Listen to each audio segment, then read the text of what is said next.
wherein the overall processes of democratization and participation in democratic processes somehow was successful in bringing about socialism in the society. Meaning that the point he is trying to emphasize that, possibly in European societies, the socialism did not come in a violent way, right? So it followed more a democratic and peaceful process rather than the kind of revolution that possibly, Marx might have proposed.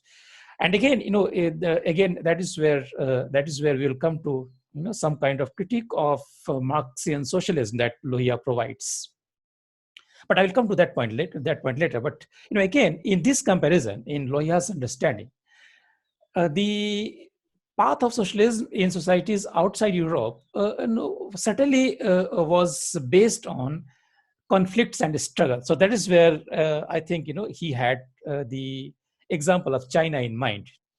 And of course, he had welcomed the revolution in China. But as far as India is concerned, for him, India required altogether a different kind of approach, right? So, as far as equality in society is concerned, equality is to be achieved, but it has to be achieved more in a Gandhian way rather than in a violent way or through the means of class struggle, which possibly had happened in other societies like China, right? So that is where he would say that as far as India is concerned, Indian social values would demand that there has to have altogether a different approach in order to establish a society where everyone would enjoy equality. So equality is important. And, again, this aspect would be elaborated more when I would come to his understanding or his concept of Sapt Kranti, or, seven revolutions that he had explained, right? So, the whole concept of Sapt Kranti is nothing but it's the different kinds of freedoms and equality that he considers would be achieved through a process which would be ongoing and which should be unending till the time these objectives are achieved in a non-violent manner, right? So now coming back, right? So that's where Lohia understands that different societies required to develop socialism in their own way, which would be suitable for their conditions, and this is what India should also do in his understanding. And that is where he would say that as far as Marx was concerned, the way Marx would understand that these stages of development in history would follow would follow a kind of the progress or path that is something which would be not applicable in a society like India. Now, that is where he also adds that, the analysis of capitalism in the case of European societies, that was also not comprehensive in Marx's understanding. So what Marx had done, Marx had tried to look at some of the European societies, and it was on that basis that he concluded that development of history follows certain progress, certain path, and which possibly could be generalized and which could possibly be taken as the scientific explanation of the development of history. That's what, in Lohia's understanding, would not be a kind of theory which can have general application. Now, Lohia understands that one has to look at the kind of interdependence that would exist in terms of development of capitalism and imperialism.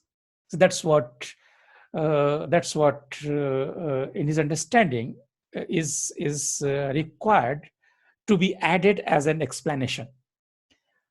And according to Lohia, the process of development of capitalism and development of imperialism They both were simultaneous. It is not that first capitalism develops to its full strength and to its last stage, and only then one sees the advent of imperialism. I mean, the kind of theory that was added possibly by Lenin in the whole process of understanding of capitalism, right? So that is where imperialism as the last stage of capitalism. That is a theory Lohia would reject, and in his understanding, both would happen simultaneously. And that is where, in Lohia's understanding, if one looks at the societies like United States of America, or say, for instance, Germany, right? So these were the societies, or these were the states wherein one would find that these two would be the simultaneous process. And again, Lohia would add to the explanation by giving example of Britain and India, and that is where he would understand that development of capitalism in Britain would depend upon the simultaneous expansion of British imperial power in a country like India, wherein the requirement of raw material could be fulfilled from the colony, and the finished goods could be sent back, wherein the colony could serve as a place of market where the finished goods could be sold. So this is how one has to see in terms of the cycle of the relationship, which would not happen in terms of stages of development, but in terms of the simultaneous process, right? Wherein one is required to support the other. Imperialism is required to support capitalism back home for countries like Britain, but at the same time, capitalist development or development of capitalism in countries like Britain would equally be dependent upon its imperial expansion to other societies. So that's something what he would add to in terms of the relationship of capitalism and imperialism. And in his understanding that in a way, Marx's understanding of the process of development of capitalism was not complete, was not comprehensive, and it in fact did not look at the relationship of exploitation between the nations.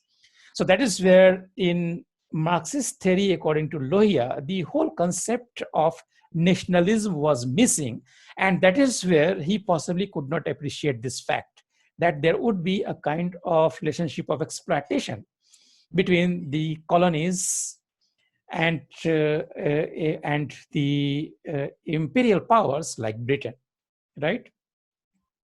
So that is something he would understand. And